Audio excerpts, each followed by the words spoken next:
Saudara-saudara kaum muslimin dimanapun Anda berada, pada edisi kali ini kita akan berbicara tentang nasab Sadah Ba'alawi, Pak Sayyid Ba'alawi. Ini antara ulama muktabar melawan yang bukan ulama.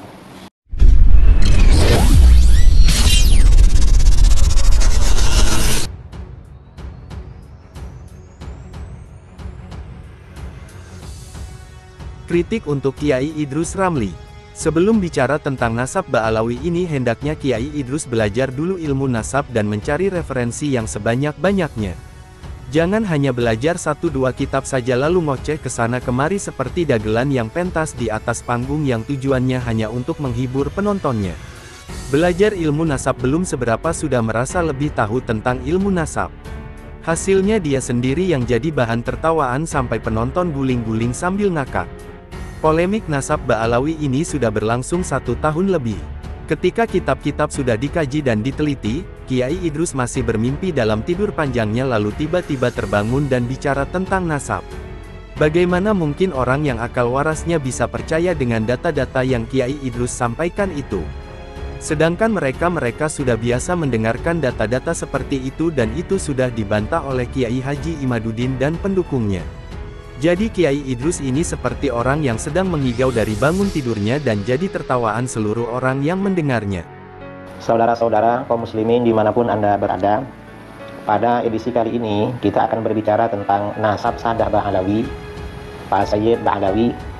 Ini antara ulama muktabar melawan yang bukan ulama. Oke, pada awalnya yang disampaikan oleh beliau itu adalah pengutipan dari Imam Syafi'i radhiyallahu taala anhu bahwa satu kaidah fikih dalam at-ta'adul wa tarajih, yaitu i'malud dalilaini aula min ilgha'i ahadihima. Mengamalkan 2 dalil ya itu lebih baik daripada hanya mengamalkan salah satu dari 2 dalil. Tapi ya kita perlu tahu juga bahwa kaidahnya Imam Syafi'i radhiyallahu taala anhu di dalam kitabnya Ar-Risalah fi Ushul Fiqh, beliau menyampaikan, silahkan Anda buka di halaman 216 ya, ketika beliau itu membicarakan tentang at-ta'arud wa tarajih, itu membahasakannya dengan ilalul hadis. Di situ beliau berbicara secara panjang dan lebar bahwasanya tidak mungkin antara sunnah dengan hadis itu bertentangan. Antara sunnah dengan sunnah, antara hadis dengan hadis itu bertentangan, tidak mungkin. Tetapi dari semua itu pasti ada makhraj, ada jalan keluar untuk keluar dari kontradiksi antara satu dalil dengan dalil yang lain. Kalau antum menyatakan bahwa ulama ahli sunnah yang muktabar, mereka mengatakan bahwa Bani Ba'alawi itu sahih sebagai dzurriyyat Nabi.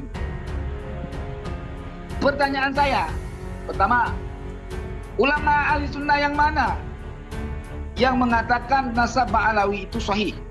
Misalkan antum menyatakan Murtada Zabidi, ya, saya ingin minta kitab Murtada Zabidi yang mengatakan nasab Ba'alawi sahih.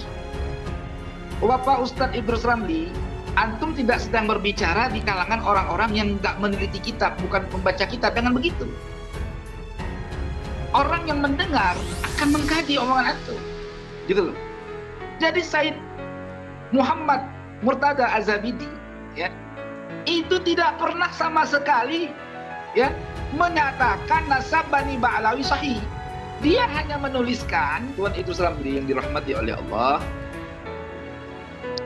coba Tuan Guru perhatikan di dalam muqaddimah kitab aja, kitab I'anatul Talibin, ini yang ngarang Said juga, nasabnya terverifikasi. Nasab Said Abu Bakar Utsman bin Muhammad Syatta itu terverifikasi, lurus sampai kepada Rasulullah, tidak ada permasalahan di dalam runtutan sanad. Imam Said Zaini Dahlan juga sama. Lalu bukankah mereka sudah cukup dalam kalangan ahli sunnah wal jamaah yang memang rentetan sanadnya sudah jelas untuk memperkuat bahwa di dalam kalangan sunni juga memiliki Sadatul Ashraf? Kenapa harus membela Ba'alawi? Sementara dia masalah nasabnya, masih banyak nasab-nasab lain yang lurus ke langit, menjulang tinggi, yang sesuai dengan kaidah ilmu nasab dan ilmu fikih,